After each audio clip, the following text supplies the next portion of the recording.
Welcome everybody. My name is Julia. I'm the Family Support Officer.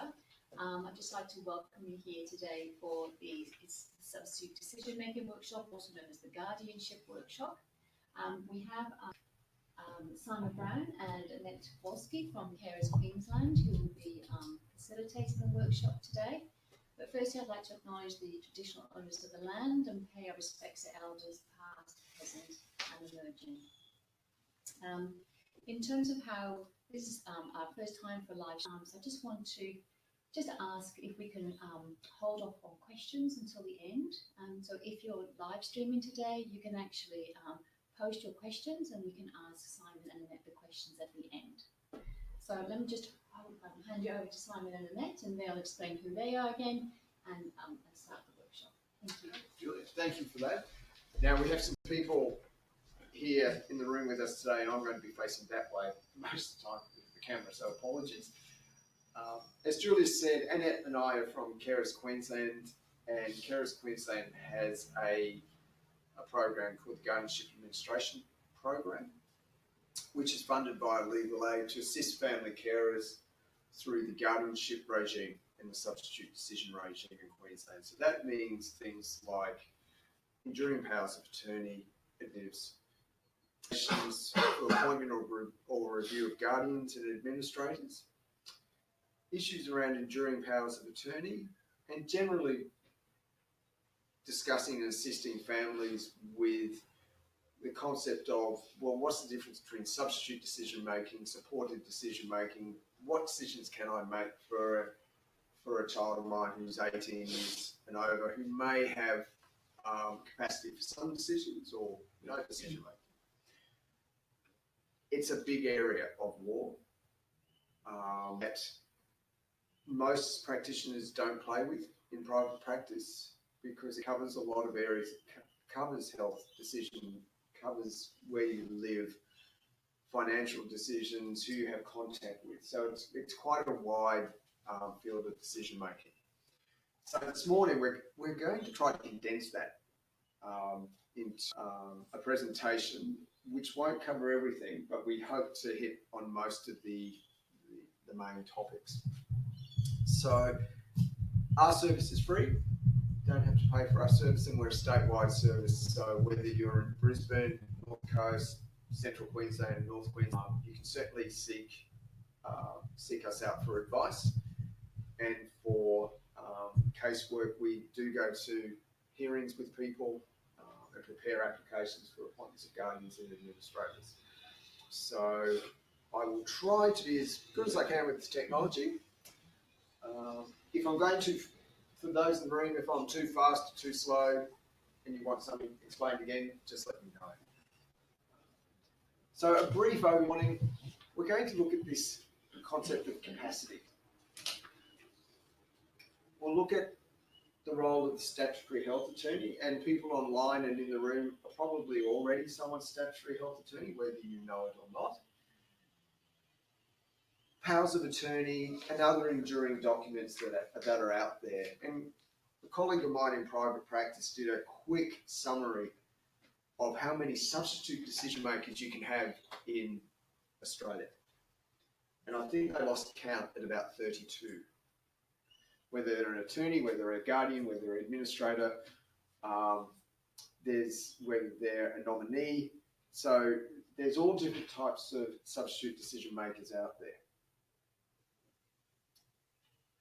So capacity, what is it? Our starting point is 18 for today. So at 18, the law in Australia says every adult has capacity to make their own decisions, no matter what their health, illness, physical, psychological background is. You're deemed to have capacity. Now that can be rebutted, but you'll need evidence to rebut that. So it all changes. So things that you could have done for your child at 17, you may not be able to make certain decisions once they hit 18. And we'll go through that in a bit more detail. So 18 is our starting point for today. So capacity is a legal term. It's not a medical term. And capacity is an adult is deemed to have capacity to make decisions if, and you've got to have all three of these things, just not one. The adult understands of the decision, including the consequences of making a bad decision. Because we can all make bad decisions. My wife tells me I make bad decisions all the time. The adult freely and voluntarily makes that decision. So in other words, no one is twisting their arm to make the decision. There's no undue influence. And finally, that the adult can communicate that decision in some way. Now, it doesn't have to be verbally. We've certainly had clients who have had a form of locked-in syndrome, and the only way they communicate is via a computer laptop type system like a Teddy, and they can type out sentences and phrases and words that way. They can still communicate, they just can't speak. But the crucial thing is you need all three. So an adult may understand the nature and effect of the decision. They may be able to communicate it, but metaphorically, someone might be holding a pistol to the head. Where you say, well, Jane, of course you want to do this. This is what you've always wanted. Boom, boom, boom, boom, boom, boom, boom. And they just, I agree. Okay, just shut up, Mum. I agree. Well, are they really are they freely making that decision or not? Obviously, an adult can seek advice about certain decisions, and we all do that. We all go, oh gosh, I might have a chat to, John about that one. I might have a chat to, but it's when that passes the line to be undue influence. It's where you have a problem. So capacity, big issue. There's some basic principles about an adult's capacity. As I mentioned earlier, there is a statutory presumption that you have capacity as an adult. Full stop. Capacity can be time specific. That means you might have capacity in the morning, but not in the afternoon. And especially for people, older people who may have a deficit at different times of the day. Capacity can be domain specific. That means I can have capacity for certain decisions and not for others. So I may be able to tell you what I want to wear, what I want to eat, where I want to live, but I may not be able to do my banking. I may not be able to decide around my healthcare. But there's other decisions where I can give consent. There shouldn't be any assumption of incapacity due to age, incapacity, behaviour, or a disability. Your capacity can be increased with support, and I'll talk a bit about that later on. You can have assistance to improve your capacity. And that substitute decision making, so someone making a decision for you, should be seen as the last resort. So that's our starting point for capacity, and we'll be coming back to that throughout today. But when we're talking about substitute decision makers, we have formal and informal decision makers. And one of the informal decision makers would be your standing. As people in the room, have we heard of that term before? Okay, no, that's all right. So statutory health attorney, or SHA, is a person with automatic authority to make healthcare decisions, and it's only healthcare decisions, on behalf of an adult who lacks capacity due to either illness or injury. There's no formal appointment of a statutory health attorney, so there's no application form you fill out, and there's no and you don't have to apply to be one. You automatically act in this role when the need arises due to your relationship with the adult. And the Power of Attorney Act gives a bit of a rundown of who the statutory health. So if you're married and you have a close and continuing relationship with your spouse, that person will be your statutory health attorney. If there is no spouse, or the relationship is close and continuing, so you might be separated, then we look at, is there a primary carer? as long as that carer doesn't receive a wage for providing care. So it can't be your GP, can't be Blue Care. If they're receiving benefit from Centrelink or Better Fares, that's fine.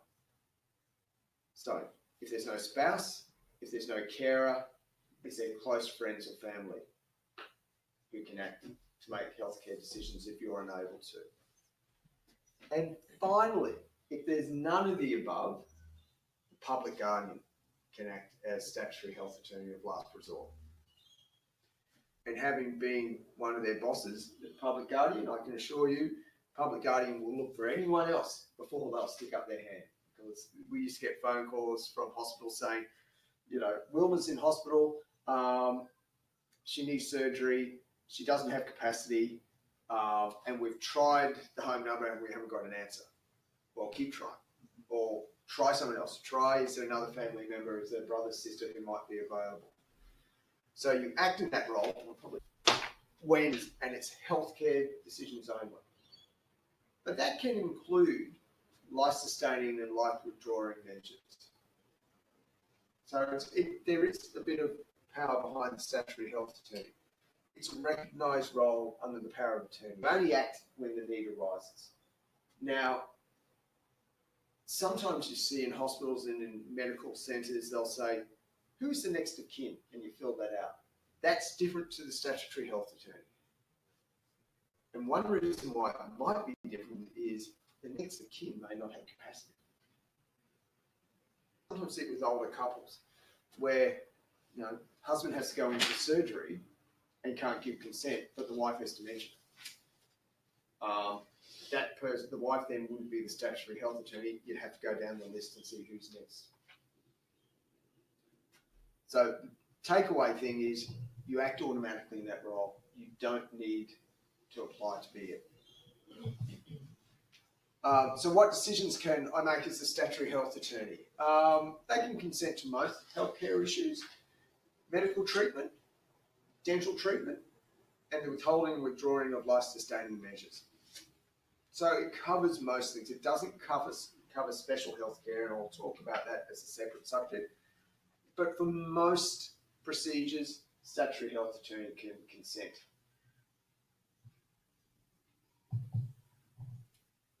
And that's that list that I gave you. Statutory health attorney must be 18 years or older and have capacity to make health. And there's that hierarchy. And for people online, we have handouts that we can send to you if need be as well. So the adult spouse, primary carer, close friend or relative, or if none of the above are available or appropriate, it's the public guardian.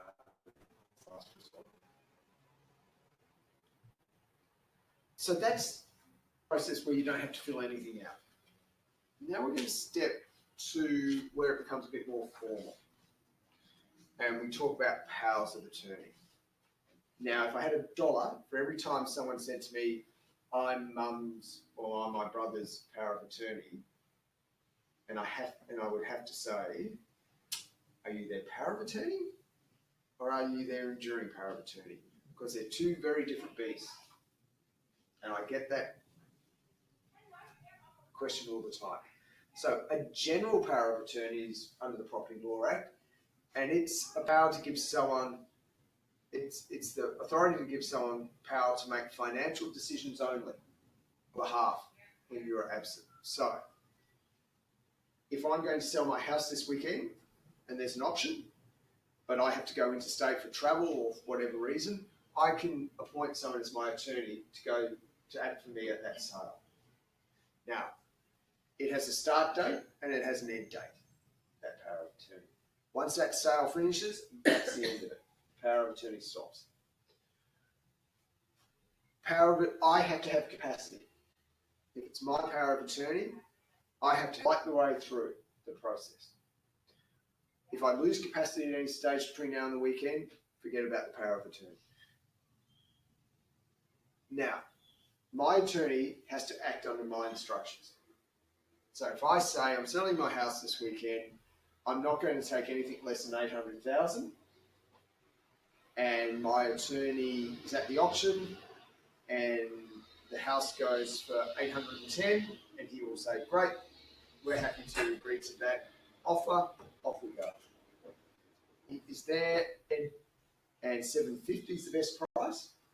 And my attorney goes, Simon might be happy with that, and accepts the offer. Then we've got a problem. Sale can still go through, but I can go after my attorney. So, as I said, start and end date, I have to have capacity throughout. It's only for financial matters, but I can give my attorney the right to deal with the transaction while I'm not able to. You won't see a lot of those around anymore. Every now and then they pop up, but that's a power of attorney. What might be of more interest to people today is the enduring power of attorney. And you've probably heard this term bantered around quite a bit. So what is an EPOA? It's a legal document, and I wish they would stamp that on the front of it. There's a number of people that refuse to accept EPOAs. That allows an individual or a number of individuals to make decisions on your behalf. So these decisions can include personal decisions, including healthcare and accommodation, as well as financial decisions. And we've got a copy, and I might grab one to show you, of what an enduring power of attorney looks like. And some of you might already have done one. Excuse Annette while she stands in front of the camera. So to prepare or to execute an enduring power of attorney, you need to be an adult, again, capable of making your own personal financial decisions. And you must, I did this a couple of times, be able to understand the nature and effect of executing an enduring power of attorney, freely and voluntarily make decisions and communicate that decision in some way. And the one that everyone forgets, you also need to understand the consequences of making an enduring power of attorney, because you all keep a copy of the Act beside your bed and read it before you go to sleep. People get these wrong all the time. Probably 60% of our work is around enduring powers of attorney. You can purchase them at the newsagents for a couple of dollars, or you can download them for free on the internet. You can tick the boxes, get a JP to witness it, and you go, great, my job's done. These are really complex documents, and I can't tell you how much strife people get into when they're doing it.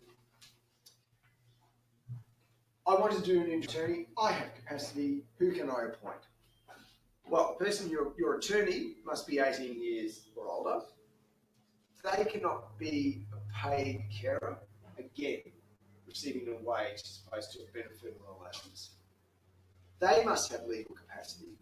If you're appointing someone for financial matters, they can't be insolvent or taking any. And as I said, you must understand the responsibilities, and your attorneys must, under the Powers of Attorney Act and the Guardianship Administration Act. And again, those are documents that you no doubt have lying around the house. But it's really important because they set out some of the general principles and the healthcare principles that have to be followed when making decisions. So, executing an enduring power of attorney is actually more complicated.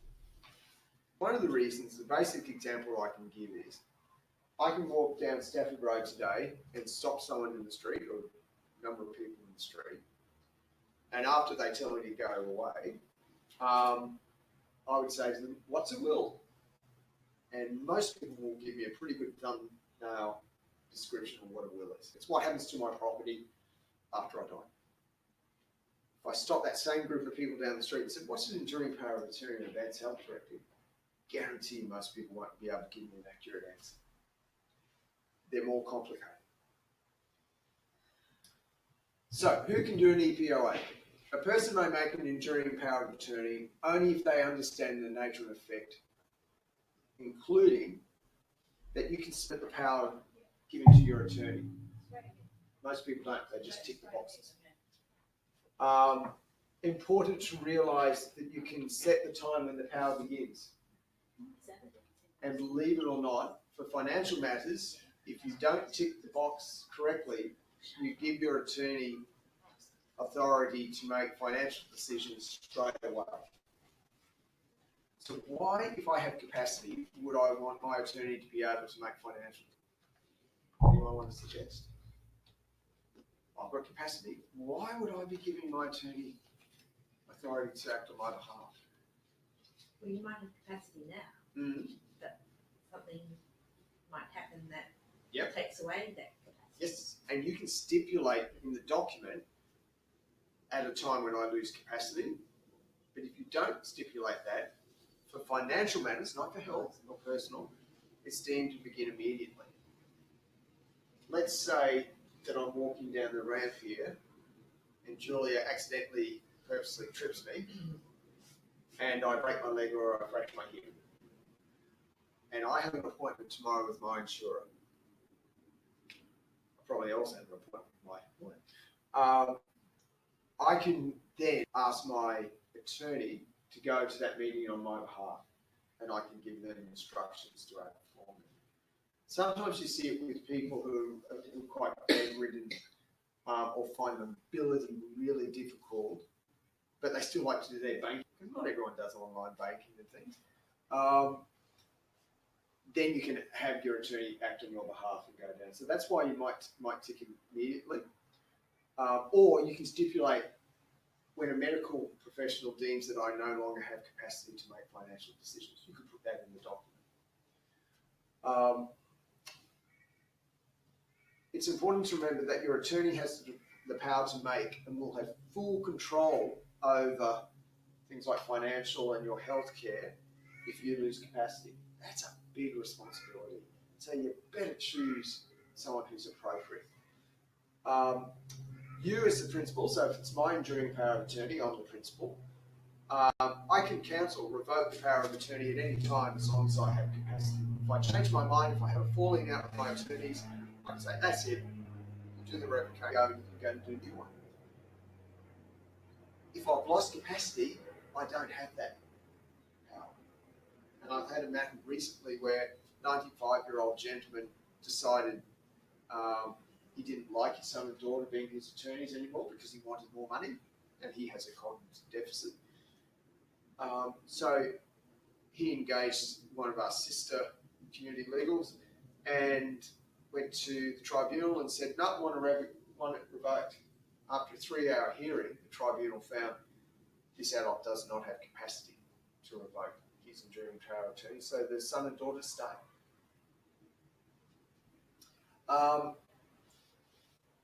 Key thing with an enduring power of attorney is the enduring part. If you lose your power of attorney, keeps going. It's important. An EPA authorises an eligible attorney to do anything in relation to financial and personal matters that you, the principal, could have done lawfully if you had capacity. So they're really important documents. The other thing about enduring powers of attorney is when you're choosing your attorney, you choose someone you trust. You choose someone who knows you, who knows about your health care, who knows about your needs, wishes, wants. So communication is a very key thing in enduring powers of attorney.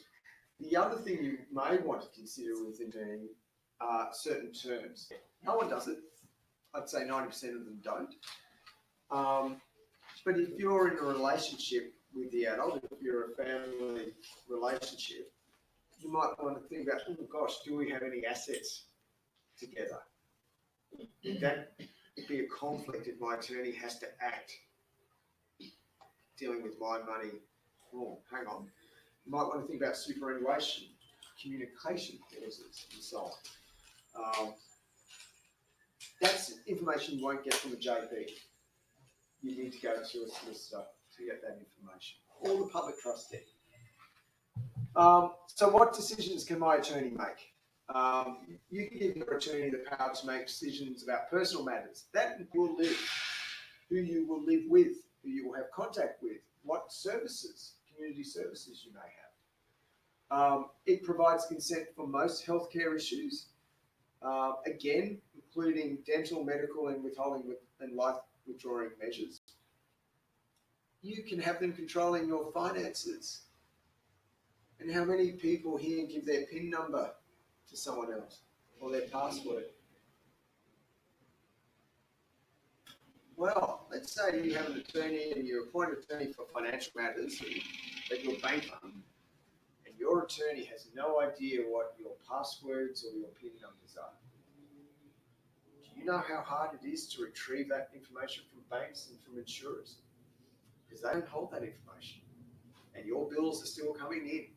You can give your attorney those details, or you can at least tell them where they can find those details, because it's very hard for an attorney to act, to pay your bills, do your online banking, if they don't have a mechanism to actually access your.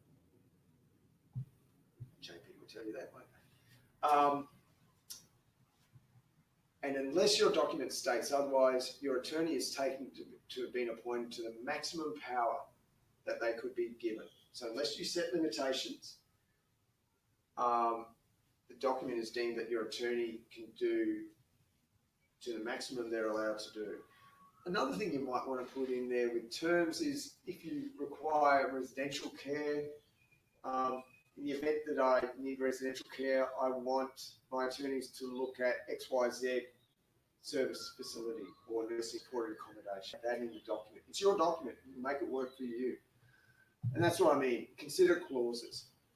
Conflict transaction. If it's a family member, I'd nearly have one of those every time. That's where your money or your interests conflict with those of the attorneys. Communication clause. How many times have we heard that the attorney John made a decision for his sister, but didn't tell any of the other family members? And there's anger and there's conflict. You could put a clause in there saying my attorney must communicate with the following people when making major decisions. So, for personal matters, which includes healthcare, your attorney's power only begins if you lose capacity to make healthcare and personal decisions. That's different to the financial one earlier. You can either have that straight away or specify a later time. Can I cancel my EPOA? Yes, if you have capacity, you can revoke your existing enduring power of attorney. And your attorney can resign as well, as long as you have capacity. Changes, if you lose capacity, your attorney just can't resign. They have to make an application to the Queensland Civil and Administrative Tribunal to be removed from the enduring power of attorney. There are other enduring documents out there. Advanced health directives. Anyone heard of those? Okay, they're going through a revamp at the moment. But advanced health directives you can set in place some of your wishes for certain medical situations in the event that you don't have capacity. Advanced health directive mental health. You heard of those?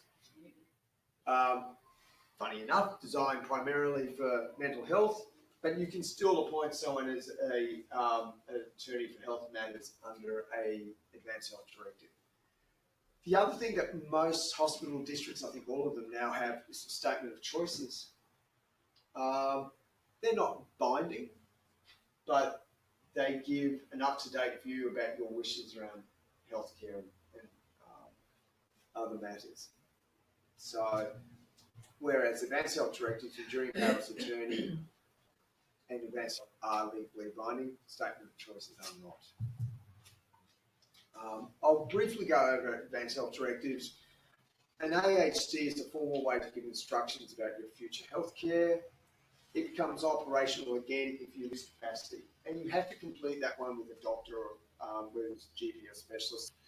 But you can appoint an attorney for health matters as part of your advanced health directive, and there's specific instructions that you can give, for example, whether or not you want life-sustaining,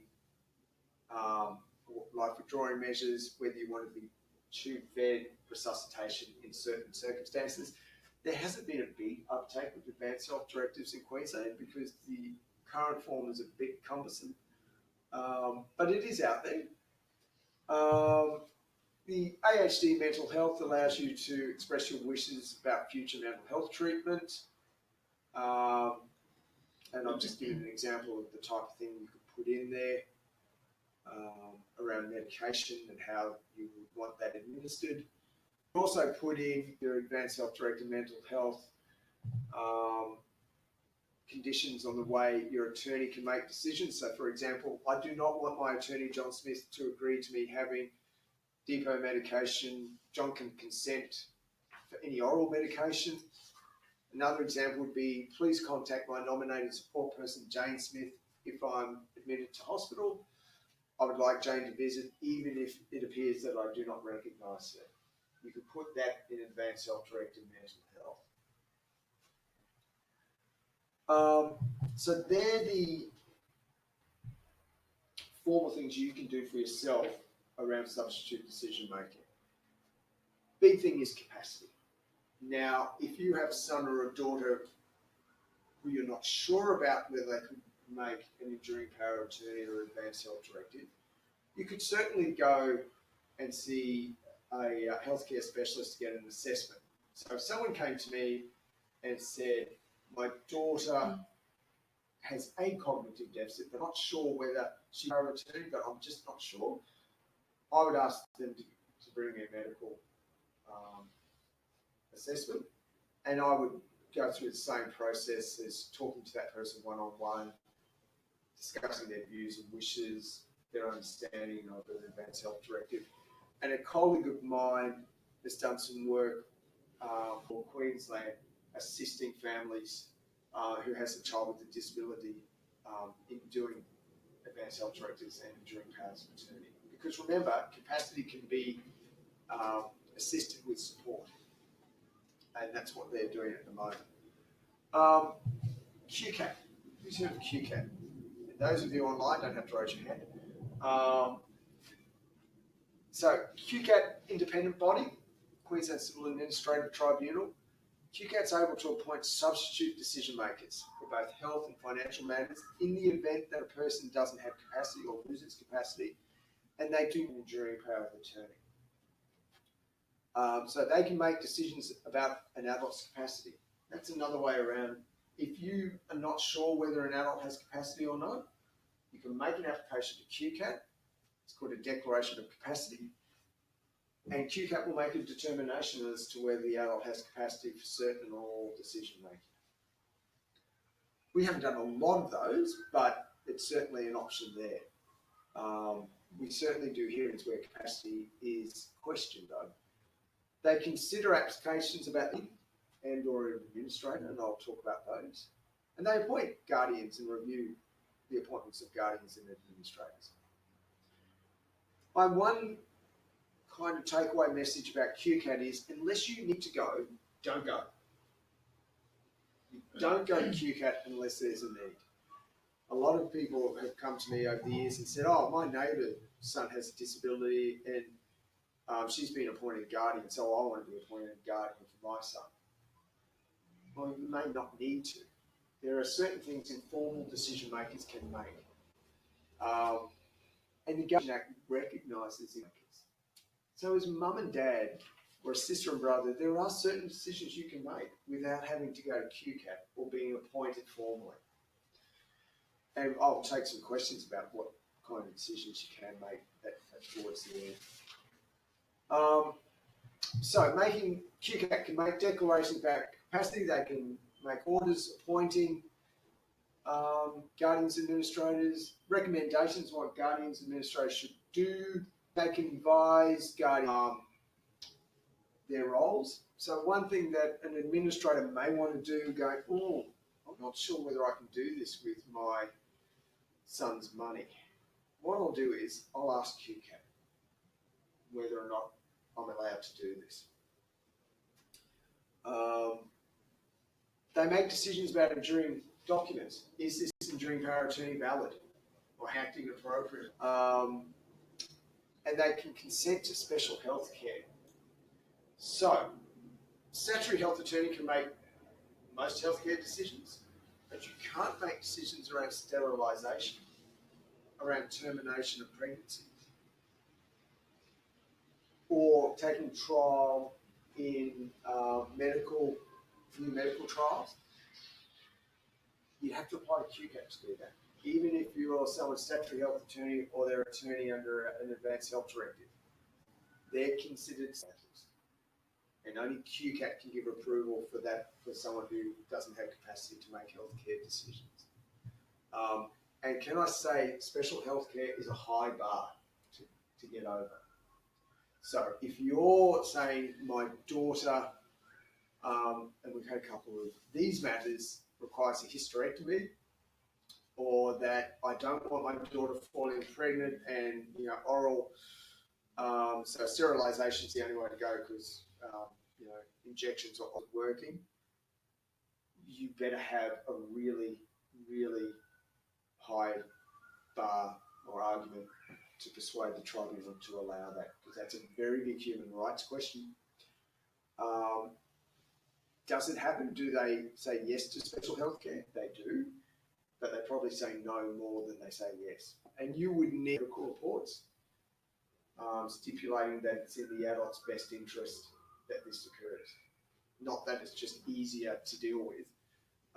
And you would have had to have exhausted most other options before QCAT would deem that that would be appropriate. So yes, it can happen, and it does happen, but QCAT set the bar rather high. And there's valid reasons why they do that. QCAT applications. You need to do one. If you want to be formally appointed a guardian or an administrator to lead an application, and you've got to attend QCAT and do a hearing. Some people think I just fill in a form and off you go. Well, no, you're going to be quizzed why you need to be appointed. Before you lodge an application, you should notify the adult concerned about what you intend to do. You need to check whether the adult has given power under an enduring power of attorney. Appointed by the adult, say the attorney, about what you're intending to do. As I said, QCAT won't appoint a guardian or an administrator unless there's a need. And sometimes QCAT will say to mum and dad, you're doing a really good job informally. Why do you want us to make you formally appointed? You don't need to be formally appointed. So let's say for banking, you open up an order when she is 10 years of age, your daughter has a disability, can't manage her own finances, but that account keeps going, your daughter's now 24. If that's working, then you don't need to be formally appointed as an administrator. Problems can sometimes happen, change that account or move it, and the bank goes, well, we can do that. The account's in your daughter's name. We need her permission. And you go, well, she can't give consent. Then the bank might say, oh, hang on. You might have to be formally appointed administrator to do the banking. So banks and insurers, superannuation funds, usually require a formal appointment.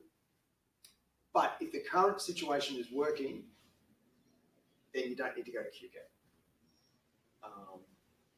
So you only go if there's a need to go. Because sometimes you can walk out of there with a decision you weren't expecting. You might end up having a public trustee appointment or your son or daughter. Excuse me. So yes, when completing an application, applications need to be, you need to complete those to the best of your knowledge, and you need to provide supporting documents to QCAT. If you're saying the adult doesn't have capacity, we're going to need some medical reports done, whether that's by GP, specialists, occupational therapists, neuropsychologist, psychologist, behavioural therapist. They would need to be submitted. So things to consider. Do you really need to apply to QCAT, or are the informal arrangements working well? If there is conflict amongst decision makers or interested parties, solution negate the need to go to QCAT. There's an old saying in history, conflict costs and peace pays. Often we go to QCAT because families bicker. They argue about what's best for the adult.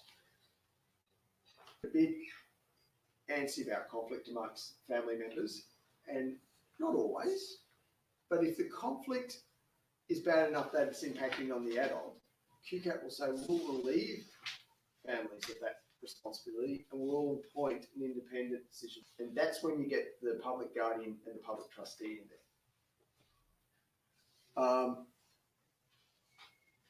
As I said, if you believe that an adult lacks capacity or a formal or informal decision maker is acting inappropriately, where is your evidence? Again, number of hearings that we have attended, people fleecing money off my niece or my my grandson isn't getting what he wants. Well, where's your evidence to prove it? QCAT's a hearing. Most members are lawyers. They're going to quiz you.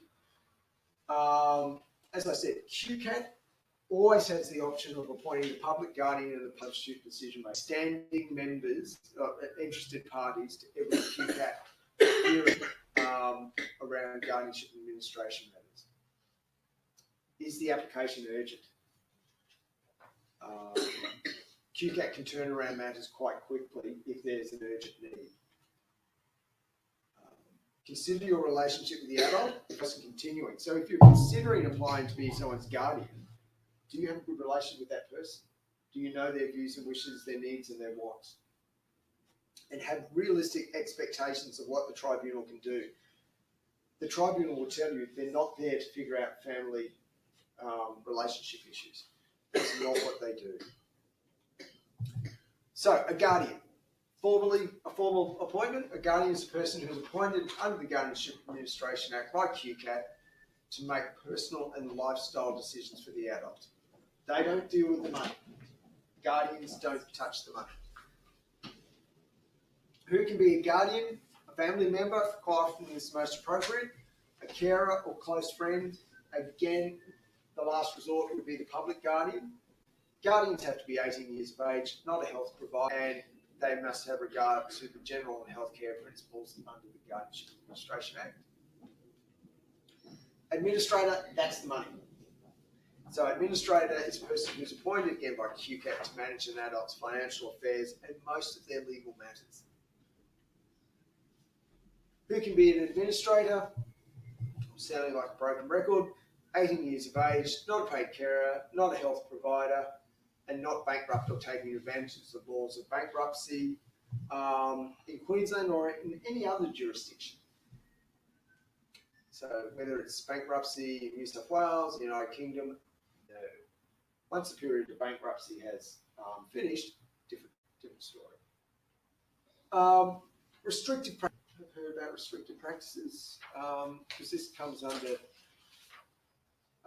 QCAT as well. Restrictive practices involve the use of interventions and practices that have the effect of restricting the rights and freedoms of an adult with a disability. Individuals with a disability who display challenging behaviour or behaviours of harm may be subject to restrictive practices. So I'll just go back for a second. Restrictive practices can be chemical restraint, so medication to assist with behaviours of harm, physical restraint, containment, seclusion would all be part of restraints. There used to be that if you were in a DS-funded service, more often than not residential, but it could be respite as well, and the service wanted to use some form of restrictive practice because you display behaviours of harm towards yourself, then they would have to do a positive behaviour support plan and have that approved and apply to QCAT to be appointed a guardian for restrictive practices to make decisions around RP. So yes, that's always a moving area of restrictive practices. And when I was a public guardian, I used to have to sign off on a number of restrictive practices. Office of the Public Guardian, if you haven't heard, some of you may have known the old body, the Adult Guardian. The OPG operates independently. So QCAT can appoint the public guardian to act as a guardian. and in certain situations that include where there is a need that cannot exist in formal relationship, where the adult has been abused, neglected or exploited. So they have an investigations team who have quite wide-ranging powers. And where there is serious conflict within the family about decisions that need to be made for the adult, that's when the public guardian can be appointed. Public guardian's decisions are made consistent with the adult's care and protection, even if that overrides the adult's or their carer's wishes. The views and wishes of the adults and the opinions of family and carers are considered when the public guardian makes decisions. They don't have to follow those wishes, but they need to consider them. And decisions by the public guardian have to be based around the general and healthcare principles under the Guardianship Administration Act. Public Trustee of Queensland, everyone's heard of them? They've been around since, well, at least my colleague's been born. Public trustee, like cockroaches, they will survive a nuclear blast. They've been here before anyone, and they'll be here long after you're gone. I have to be careful when I say that, because we did have one client a couple of years ago who was 104, and she predated the public trustee. She's the only client I had who predated the public trustee. So the public trustee can be appointed administrators for an adult who lacks capacity for financial matters. This means that the public trustee can pay the adult's bills, administer their accounts, invest their money, decide whether the property should be sold or bought on their behalf. But it's a business. They'll charge fees for their service.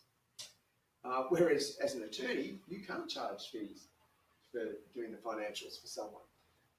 Or as an administrator, you can't, as a private administrator. And QCAT appoints the public trustee, can appoint them as the administrator. They'll review their appointment periodically. So public trustee don't do the personal stuff, they only do the financial. Office of the Public Advocate, I'll briefly talk. Public Advocate does systemic advocacy, so they don't do individual cases. They look at holistic issues around adults with disabilities and capacity issues. So yeah, I think their office is about between 7 and 11 people in town, but they've got quite a good website. So have a look at the work that Open does. And that's us. So, as I said earlier, we're a free service. We can substitute decision making, informal decision making. Even if you have a question saying, look, I'm mum and dad, what decisions can I make for my son or daughter? What ones do I need to be formally appointed, or can my daughter make those decisions? Important, I think, to remember that, and we use a hat analogy. When I'm mum and dad, I wear this hat. But when I'm an appointed decision maker, I have to take the mum and dad hat off and put on my guardian, administrator, attorney hat. Because there's different rules that apply. There's decisions you can make as mum and dad that you can't make as an attorney, and vice versa. There's information that you're allowed to have as a substitute decision maker that you may not be allowed to as mum and dad.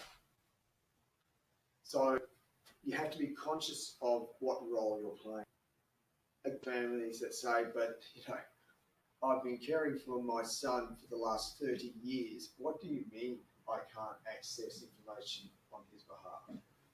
Again, it's that magical age of 18 where everything changes.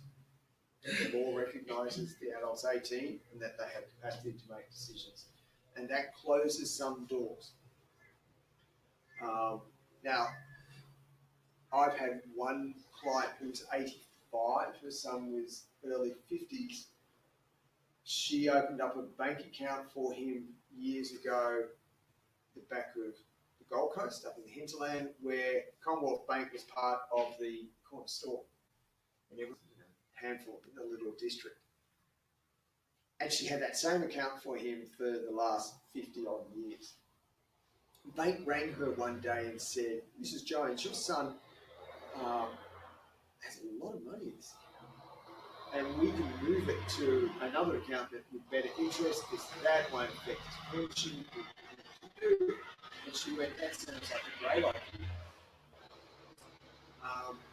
And they went, oh, are you his enduring power of attorney? And she said, no, he had a hypothesis. He's never been able to do enduring power of attorney. And they went, oh, but then we can't do anything.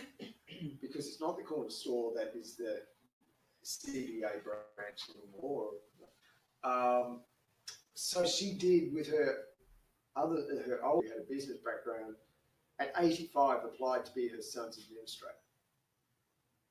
So that's one example of where everything for the last 51 years run fine, and then there was a hiccup. And we do see that. You can go to QCAT just for administration. The rest of the things might be fine. You could be appointed, go to QCAT to be appointed someone's guardian, and QCAT might say, well, you don't need healthcare because you can act as a statutory health attorney. You don't need family law happy in agreement. You don't need service provision because informal decision makers can sign agreements for community services and for NDIS, that's fine. But you might need it for accommodation because the accommodation provider requires a formal appointment. So you could walk under there as a guardian, but just for accommodation. So you're not a guardian for anything else because you need that. So QCAT can tailor decisions to meet the adult's needs. They think that there isn't a reason to formally appoint you for other areas. We've had occasions where, and this is always a bit funny, mum and dad have been appointed administrators for complex financial matters only, not for day-to-day financial. So they say, Susie can do her day-to-day financial. She can go to the store, buy a sandwich, do all that. You don't need an administrator for that. But for her more complex banking, or if she's working and there's insurance or superannuation, yes, she needs it in there. I'm not sure where the line differs between complex and less complex financial decisions, but yes. And QCAT might say, yes, you need to be a formal decision maker to make this one decision. Once you make that decision, the order lapses and you can go back being informal. Because guardians can only be appointed for a maximum of 5 years. And then you're coming back to QCAT for another review. And as I said, if you don't have to go through that process of doing a hearing, avoid it. But if you do and you want assistance, that's when you come to us. So there we go. In a nutshell, you are now experts on guardianship administration, enduring powers of attorney, advanced health directives, advanced health directive, mental health in Queensland. Mouthful. Can I just say it's a slightly different version? So they call them different things, and yes, some states recognise Queensland appointments and others, yeah. So, but if you have questions, you can always contact us. We're based in Brisbane, 8 Mile Plains, I guess that's Brisbane. There's our emails, yeah, and more than happy to come out and have a chat or ask us. So there we go. We do have handouts for all of this. We have information about statutory health attorneys and examples of what enduring documents look like. So feel free to have a look at those. But I'm happy to open up to questions. So, if we maybe if you can repeat the question, Simon, just so we can see on here. And everybody who can hear me for the live stream, they can post their questions and I'll read them back for you, Simon. Oh, So I just got one question. Our daughter, obviously, Louise looks after her banking and all that. But she's not 18 yet, but she will be, obviously. But then we're not going to be around as long as she is. So does that informal go to her sister or whatever? yes, okay. So the question is, can informal arrangements essentially be passed on? There's a couple of things you could do. So if you're doing the banking now as mum, then and for whatever reason you're no longer able to do that, if there's another family member and the bank's happy with that arrangement, fine, we don't poke the bear. But it could be that the bank says, I don't recognise you. I know mum, I know your mum, but I don't know you. You'll require a formal administrator. It only apply when that need arises. So right now, if you went to the QCAT and said, look, just in case I need our other daughter or son to be appointed, QCAT will go, not yet, because the need isn't there yet. So yes, that's, it's a bit tricky. And I should say for certain, I know we say QCAT capacity, it starts at 18. You can actually to QCAT the appointment of a carer at 17 and a half. The order, it doesn't come into effect until the adult turns 18. And historically that used to be, especially for children that were under the care of the Department of Family Services, and they probably still needed a decision maker once they hit 18. If they waited his birthday, there was no one there to legally make decisions. So at 17 and a half, QCAT can make an order, say the public guardian or a family member is appointed guardian administrator, but it won't come into effect until the adult's 18th birthday. So there should be a seamless decision-making process. So yes, informal decision makers, some banks are really good, and if they know the family well, they'll say, great, that's fine. Insurers can sometimes do that too. They'll get the adult on the phone and mum will be there saying, my son communicate, doesn't understand. Say, just put him on or put him on speaker so we know he's there with you and that he can give some form of response and we'll list you as a nominee. Some insurers will do that. Other insurers will say, no, you've got to be appointed administrator or else we're not talking to you. They'll say privacy reasons and so on. So yes, bottom line, if it's working right at the moment, great, leave it alone. And maybe one of your children could start going on to the bank so the bank. Shadowship. Yeah. So when you go, they go with. But the other problem is bank staff change. Some bank managers are brilliant and others just go, no, I don't know from Adam. And I've had problems with banks recognising enduring powers of attorney. They go, bring the adult down to verify that you're their attorney. And well, that's the whole point of doing enduring power of attorney.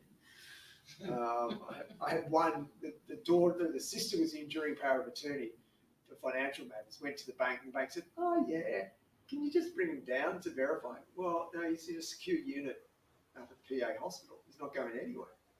Oh, we really need him to come. Well, that's the whole point of doing an enduring power of attorney, so you're not having this battle. So, yeah. Any other questions? With the enduring power of attorney, at what age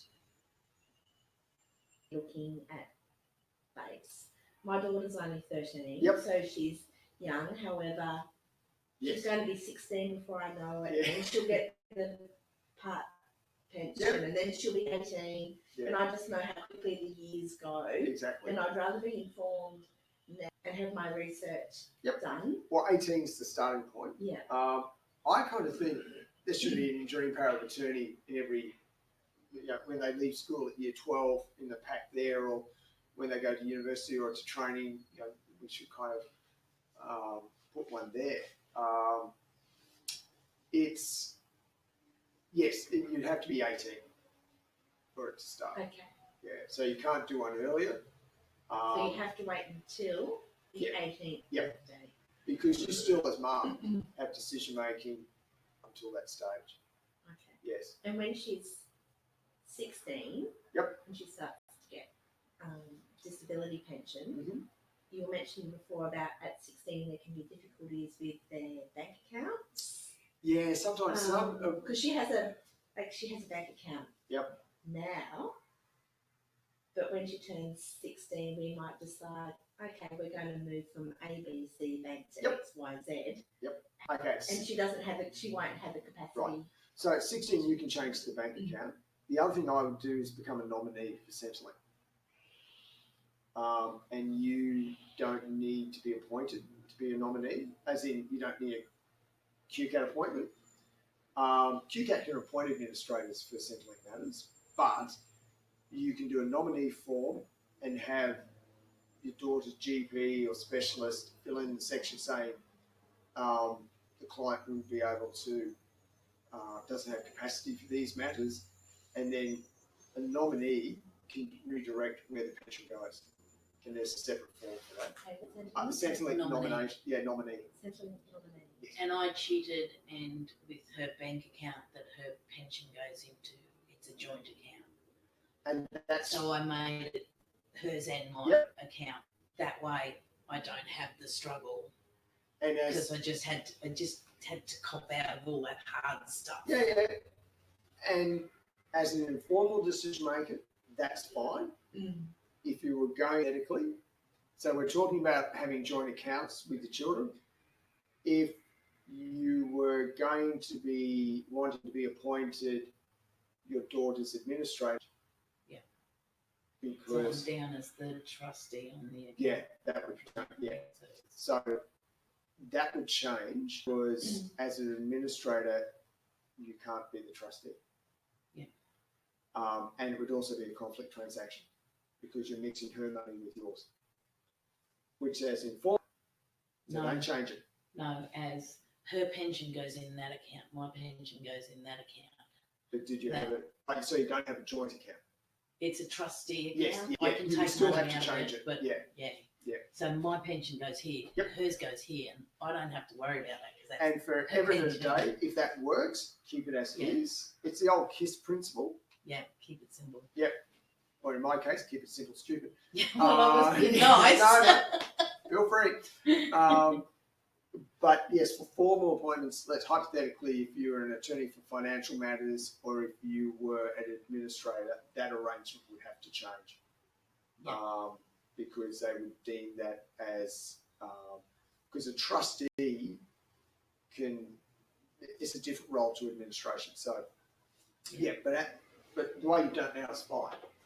Yeah, and hopefully you'll never have to And go she's to QCAT. already 18. Yep. It just easier track to follow than all the other complications. So what we would try to do is look at options for people not to go to QCAT and be formally appointed first. We look at other options first. So you could make her sister her trustee for her bank account, then her sister can get the money out and do that sort of stuff, as well as her, if that makes sense. As long as And it she's would not be- 18, yeah. Yeah. Yeah. So eventually, because her sister will be able to, when she's 18, she'll have more nows.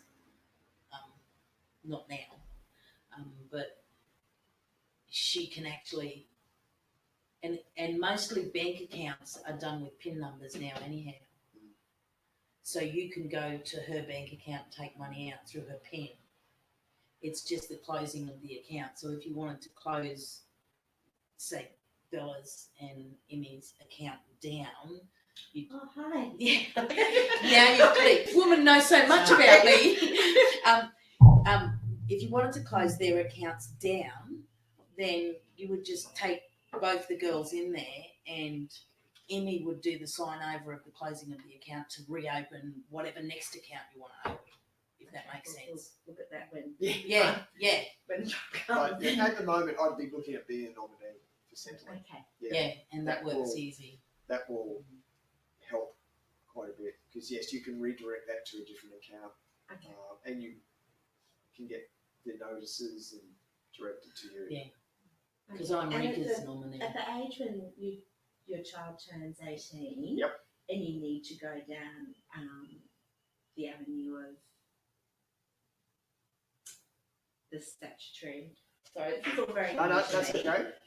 When you 18. in power of attorney If- line. Okay, so you Yeah. have to have capacity to execute an enduring power of attorney. So your daughter would Yes. have to have capacity to do an enduring power of attorney. So if my daughter does not have the capacity, I just play the part of nominee at the moment for NDIS and for Yep. Centrelink and So stuff like you that. can still be nominee, as you said, for a Centrelink nominee, that's fine at 18. Yeah, For healthcare decisions, instead of being mum, yeah, at 18 you become your daughter's statutory health attorney. statutory. Yeah, we've got a brochure on that as well. We don't need a piece of paper to do that No, yet. no. So because you're carer A of 13-year-old child, then when she comes 18, I'm exactly the same paperwork. I'm mum. I go into the doctors. She's 18. If she needs life-saving surgery, she can't make that decision, but I can sign for her. And if there's a speed bump in the road, then I go to these guys and go, And But I even, say and even for a that. statutory health attorney, you still have to seek the adult's views and wishes. Now you can override them. Because But- if they don't have the capacity, That's the hard. Doesn't part, matter if yeah. they have capacity or not. You still have to seek their views and wishes. okay, so you still seek their views and wishes, yeah. and whether or not But- they have the capacity or, okay. The only that is, I know Rick is not this bad, but what about the girl child that is so bad that they can't think any form of logical thought, Yeah. yet somehow or other some sleazebag decided to make them be a mummy. What do we do there? How do we fight the complex situation of you're not allowed to terminate? She can't Well, you think how to feed herself, so she can't Yeah. think how to feed a baby. Danger She just to become a the adult. baby making machine. if there was a danger, so there's other avenues you can have before sterilisation or for termination. There's other avenues, whether it's oral injections, implanon, whatever it is, and that would be the first port of call. Yeah. Now, for some people that doesn't work, and there's a variety of reasons why that Yeah. isn't appropriate. But QCAT can authorise a termination of a pregnancy. But they will really concentrate on the well-being of the adult, so of the mum to be, Yeah. and they will look at it. Usually, there will be 2 medical assessments whether it's appropriate to terminate, and the public guardian would also be Is part it of that. whether it's appropriate or whether it's appropriate to not terminate? Well, that's See, my religious views and emotional views aside, my problem is if the child can't pick up a spoon and feed themselves, and they're now an adult, and they still can't pick up a spoon and feed themselves. Suppose their body rejects or reacts to any form of prevention medication, but some sleazeball still has managed to successfully make that happen. It's not the child's fault, and it's not the carer's fault who's given appropriate care. Well, the other thing, sometimes in those situations, you have family services waiting, child essentially have to do. Yeah, but that's the wrong. adult is- The So totally, there's no one completely else, incapacitated person should be just a baby machine. Yeah, but again, you're assuming that there's no other form of contraception or safety. Well, no. I'm just saying for the sake of somebody else's kid. It's not my kid, but somebody else's kid who can't take the other Well, sorts let of me stuff. read you. This is from a recent QCAT decision Okay. around termination, Okay. an application form. So the tribunal must be satisfied that the termination of pregnancy is necessary to preserve the adult from serious life and mental health. Section whatever of the Act provides that termination of an adult's pregnancy to which the tribunal has considered would not be unlawful. There must be evidence that the termination of pregnancy is necessary in order to avoid serious danger to the adult's life or physical or mental health if the pregnancy was to continue, and therefore consent to a termination of pregnancy should be given. So there has to be serious danger, is what they're looking for the pregnancy to continue. For it to continue, there needs to be a serious Danger to the So would generally, if they're mainly for the purpose of the adult being completely incapable of making the decision, or doing anything for the child when the child was Well, born. the tribunal determined that the word serious danger requires something more than a mere risk or concern. For example, by a health professional when considering the adult's physical or mental health if the pregnancy was to continue. Because there's risk with the termination as well. Yes, yeah, So QCAT would look at that on a one-to-one basis. okay. They're one of the, and there will usually be a medical member on the panel Okay. as well. Right. It won't just be a legal member sitting there or a community. So they're not just locked into where they have no choice but on No. just the machine And it'd be based on a one-on-one, assessment thing. Yes. Yeah. But they will usually have an assessment by an ONG, medical specialist, and they'll usually ask for a second opinion. They will often bring the public guardian in on those applications. Yeah. The public guardian will not do an investigation, but will, speak to the family, speak to the adult if the adult is able to communicate, and all of that. And then there'll be a hearing, and everyone will have their say, and the tribunal will make a determination. Should take it very seriously. Yeah. But yes, the bar is high, and there's reasons why. Mhm. I've got some questions too. Yes. So I've got a question from Genevieve. Can OPG revoke EPA? Under what circumstances would OPA revoke an EPA? Okay. We got acronyms everywhere. I bet you The public guardian.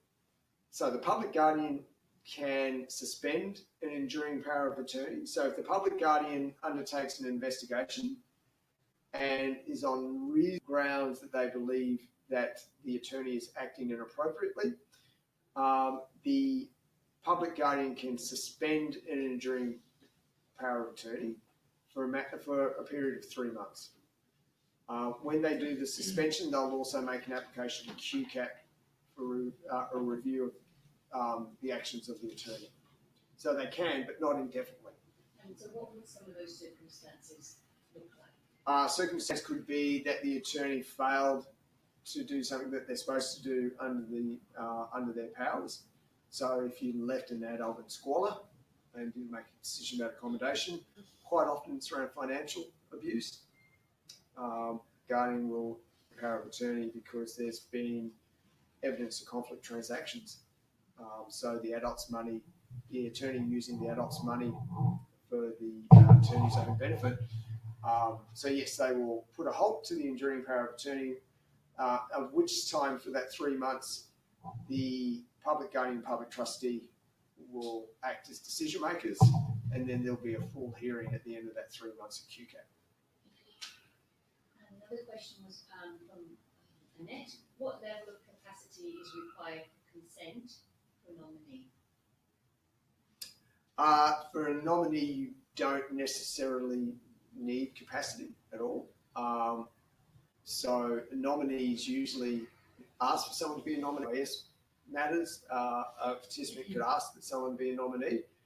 For Centrelink, you don't technically have to ask the adult for permission if you don't believe they have capacity, and you get the doctor to fill out their section of the nominee form. That should be suffice for Centrelink purposes.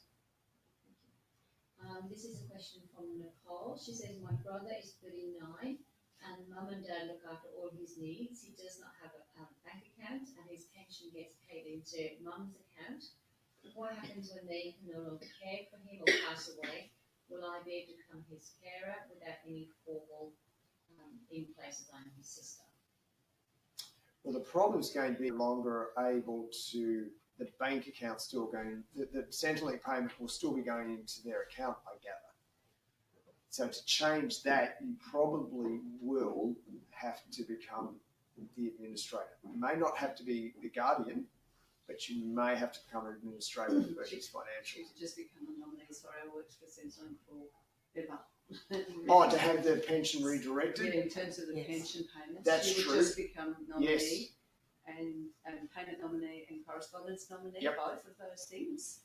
That's a good But idea. the payment nominee is where you direct the payment goes into, and it could be her account if that's what would work best for her in that situation. Yeah. Sorry. No, that's a good way of doing it. As I said, the informal way is better than going down to QCAT. The only hiccup could be with the bank. We have Of the seen that already, before. of the already amount that he's Yeah. got there. That's the only thing that the banks sometimes raise a query.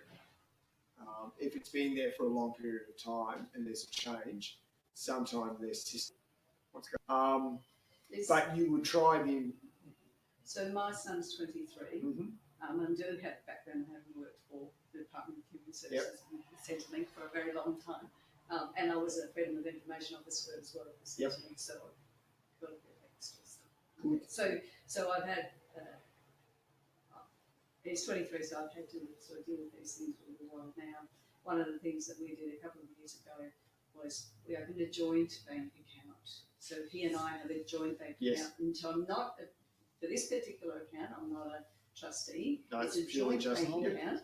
I just make sure that there's never a lot of money in there, so it's not going to affect me tax-wise, because otherwise it would. They will determine that half of any income was mine, and so that joint bank account is basically his bank account. That's all it's used for me to put in bits of money, a lot of days of every week, just so he's got, because he's pretty high functioning, but he's not capable of managing the bigger financial things. He is capable of managing his day-to-day stuff, so depending on what he's doing tomorrow, I just put a bit of money into that. He's got a card, he knows who his name's in, he's got a PIN number. And it works. It works. And it's worked. We don't touch It works, it. and the bank is happy with that, because he came in with me with all our documentation, and we opened the joint bank account together. So I can access it on their bank. I've also got a card for that account, so I can transfer money from my account goes to, because I'm a nominee. I can transfer it from there into that joint account, which is really, as I say, just his Just day by day. he's got his, It's fantastic. No, that works well. And as we said, if you can build those things early, and have them set in place, the informal arrangements, it's much better than trudging off to, because as administrators, you've got to put in financial reports each year. So QCAT will, now sometimes that's not too arduous, sometimes it's just receipts, and you have to explain if you spent more than $500 in a pure transaction, one transaction. But if you don't have to do all that and it's working, great, yeah. So I'm just wanting to add into that question, because they're asking that, so it's mum and dad's account, Yes. and the money from the Yeah. goes into that. So would it be maybe a decision that maybe they set up and include the sister account? Look, you can. It depends how complicated you want. I mean, I guess the bottom line is that you can put these things in place, but how hard is it going to be to peel it back when mum and dad aren't able to manage it? There's nothing wrong with having brother's account going into mum and dad's account, the brother's funds going into mum and dad's account. It's just if they're not able to do it any longer, if they have to retire, move into a nursing home or something like that, then his money shouldn't be propping up their accommodation or so on. If he's living in the house with mum and dad at the moment and they're splitting things three ways, well, maybe that's fine. But things that succession lawyers, thank goodness I don't do that, is what's the future planning? And a lot of that is that future plan. What happens, it works now, but what happens in 10 years' time, 5 years' time, 8 years' time? Perhaps if the sister opened a joint account like you have at the moment and just put $5 in it and just leave it sit. Yeah, and then redirect the money when the account when it's needed. It's, yeah, look, I'd have to sit down and it's a bit hard to give exact advice in this situation because we don't know what mum and dad's financial priorities and needs are as well. And the last thing you want to do is the public guardian doing an investigation saying, oh, hang on, you should have X on a pension for 20 odd years, 15 odd years. Where's the money? And, oh, well, it all was put into this joint account. Well, that's fine. What proportion of that account is your brother's? I have no idea. that's when the public guardian might decide to make an application to QCAT for the appointment of, say, the public trustee or another administrator.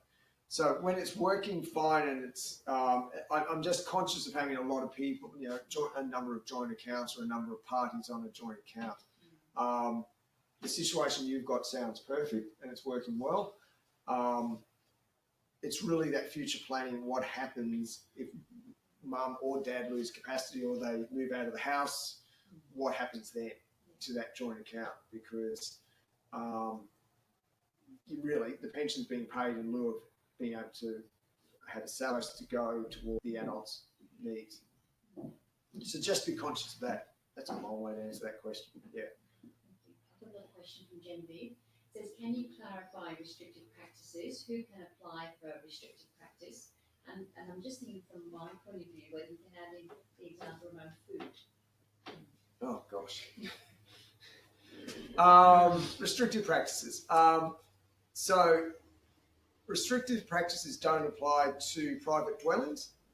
So we'll just get that out of the way. It doesn't apply to mental health or to health services. They'll use sometimes terms restricted practices, but really we're talking about services that historically have been DS funded. So supported accommodation would be services would be restricted, be eligible to use restricted practices. And it doesn't apply to aged care facilities either. Depending on, and it gets a bit complicated, depending on where the restricted practice is being used can determine who needs to be appointed a guardian for restricted practices. So if, for example, restricted practice is respite, usually the informal decision maker can make that decision. You don't need a formal appointment. If it's a residential care or a day service, you probably won't need it. An informal decision maker can make that. But if it's residential, a family member can apply to be guardian for restricted practices. There are certain restricted practices that only QCAT can approve.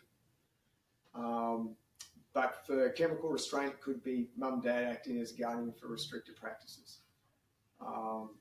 But things around containment, seclusion, that's because their human rights are really, so containment is, you might be secluded to a room up for a period of time, a number of times per week. That's one that QCAT would want to authorise. But for some forms of, say, chemical restraint, which is probably the most common, so people are taking medication for their behaviours, certainly family members can apply to be guardians for restricted practices. But there has to be a positive behaviour support plan in place before the use of RP. Yeah. Hopefully that answered that one. So that's all the questions I have. Does anybody else have any more questions? So bottom line, if it's working, great. Informal process is great if that's working. When you get that bump in the road, that's when you may have to look at more formal appointments. But just push back a bit, especially with service providers. The Guardianship and Administration Act recognises informal decision makers. Food. Sorry, you had a question about food. Food. Sorry, before we wrap up. Just looking at whether that's a restricted practice, particularly going into. There's certain time. Well, you can be restricted to an object, and whether food's an object. But an example that used to come across my desk would be adults with Prader-Willi. So they would either just, if you had a can of Nescafe coffee, they'd have the whole thing. So you'd restrict that person to, they're not allowed to tin of coffee or knives or something like that. But really, if someone was a diabetic and there was a doctor's report saying, or a dietitian's report saying they shouldn't have X, Y, Z, family members can make that decision. And service, you don't need a restricted practice for that, because that's really healthcare. decision anyway. So locking up food, for instance? Yeah, that's happened. But it'd be restricted to the oven or to the kitchen. Yeah, there's been big debates about food and what works and what isn't. But yes, you can restrict access to a section of the kitchen or something like that. Yeah, but it's really based around health care because, again, some people could turn on a tap of water in the garden and drink until they, completely full and in excess. They don't have that control mechanism to stop.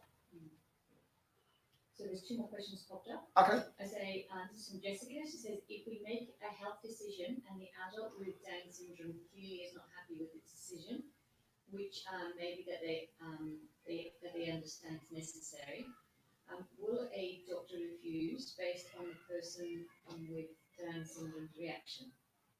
Okay. So you can, if the medical decision is going to cause too much stress and harm to the adult, the doctors can use, a bit like dentists going to the dentist, doctors can use minimal restraint to do a procedure. Like a dentist can use, they can, the day before give you medication or something like that, so you're a bit more calm. That's not a restricted practice. And hospitals and medical services can use essentially restraint that they think is appropriate to do the healthcare. But again, and one guardian for healthcare for a man who was actually in prison, and he had a melanoma on around his face and head, totally operable, no issue, can be removed. Even though we were appointed for healthcare, the adult went, I don't want the surgery. And corrective services, well, you're the public guardian. You've told, well, what are you going to do, strap him to the bed? And we said, look, if you don't have this, these are the consequences. And he said, yeah, I know. And remember, we're appointed for healthcare, so he's deemed not to have capacity to make these decisions, in his view. So it didn't happen, and he did pass away, but it was totally operable. So in that regard, you can't pin someone down on a table, strap them down to give them an injection. If they're, although hospitals may do that, but if it was a serious health matter, there are certain things you can do. You can remember, you're a decision maker. You don't have a lot of enforcement power as a guardian or an attorney for healthcare. You're a decision maker. You can give the consent, and then it's up to the service provider whether or not they can go ahead with the procedure. So if an adult is really distressed and is refusing, you can do it in hospital, but if it just becomes unworkable, the medical staff won't do it. So, and there's another question from Genevieve around restricted practices. She says, are you saying that containment is only approved through QCAT? QCAT will at some point, all of them will be reviewed at some point by QCAT. Containment and seclusion from memory, public guardian, used to be either DS, it's been a long time since I've had to do restricted, but there are practices that only QCAT can approve. So you could be appointed a guardian for restricted practices for some restricted practices, but not for all. Whichever way, QCAT's going to review all of them at some point, your appointment. Yeah. But that landscape's changed a bit since I've had to deal with it, so yeah. Anything else in the room? No. I must admit, in the last, since I was an application for RP, I've had one application where someone wasn't sure whether they could approve it or not, which worries me to an extent because I wonder what's going on out there. That's a bit odd. Yeah. So yes, but was it Genevieve? I can certainly, if you want to contact us, I'm happy to have a chat. and give you some updated information. Oh, hang on, there's another question. So our child turns our child turns 18. What are the first things we should do? A few questions.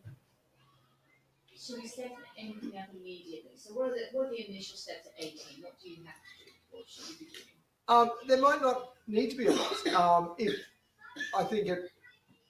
If the adult's receiving a benefit from Centrelink, I would look at the nominee. They're needed for a formal appointment. I wouldn't worry about going to QCAT if things are working informally. Dealing with service providers, you shouldn't need an appointment. Going on the NDIS, you shouldn't need a formal appointment. And I guess the other thing is, and we don't do it here, but as parents, you should probably look at succession planning and wills anyway. Because you can't appoint a guardian under a will unless it's for someone who's under 18. So you might want to have a look at some of those future planning for the family in general at 18. But there's nothing, again, one matter of, I can't remember, Medicare, because their Medicare card was expiring and the adult had turned 18 in the interim, that there were some issues around that, putting the person on the Medicare card for the new one. I did a hearing once where we had one at Bridie, and was it age? There was a service provider who recognised informal, which service provider, which government department was that? It wasn't My Aged Care, but it was one of them. So yeah, every now and then you'll get a service provider or a government department that will say, now that the person's 18, we can't speak to you. But you won't know until that happens. So I would just have a look at the family situation, think about wills in general and what you may want to see about your assets. If the adult can't do an enduring power of attorney, well, that's okay. Just if the bank's happy, that's okay. If Centrelink's happy, that's fine. I'm just doing a checklist in my head. If your daughter starts working, a superannuation check that whether you can be a nominee or whether they require a formal appointment to talk about the superannuation. Because that sometimes happens. People start doing part-time work, and of course there'll be a super contribution, and are you able to deal with the super fund? And just two more questions. This is from Genevieve, so maybe link back to restricted practices. How do QCAT get evidence? You have to bring, well, there's a couple of ways QCAT can get evidence. Most of the time the applicant provides the evidence. Public guardian can provide evidence. Public trustee can if they're known to the adult. Public guardian can do it if there's an investigation, and as I said, they have wide-ranging powers for information to them. When you make an application to QCAT, you have to list any party who would be interested in that application, and that means they can come along and give oral evidence or do written submissions. To a certain extent, the case manager at QCAT can contact doctors and other interested parties and seek information. So yeah, that's, if you hear screaming, it's not because I'm doing the talk, it's that school next door is broken for morning tea. So Jennifer, you can contact, you've got this slide up which indicates all your information. Yes, please do. So Jennifer, if you can contact Simon direct, that'd be great. Just got maybe one last question from Jessica. It says, if they have the capacity to delegate EPA, should we get it? Then it's in place for the future when they may not have the capacity. Well, it's not a bad little insurance policy.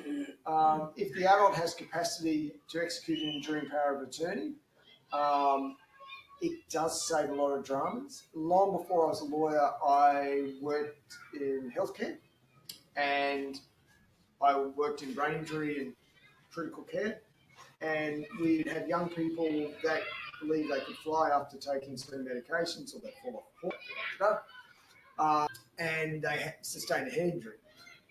And so for whatever period of time, they didn't have capacity to make decisions. So mum and dad will rock in and say, that's okay, John's been working as an apprentice for the last 2 years. I'll speak to the real estate agent, I'll speak to Telstra, I'll speak to the bank. Has he done an enduring power of attorney? No.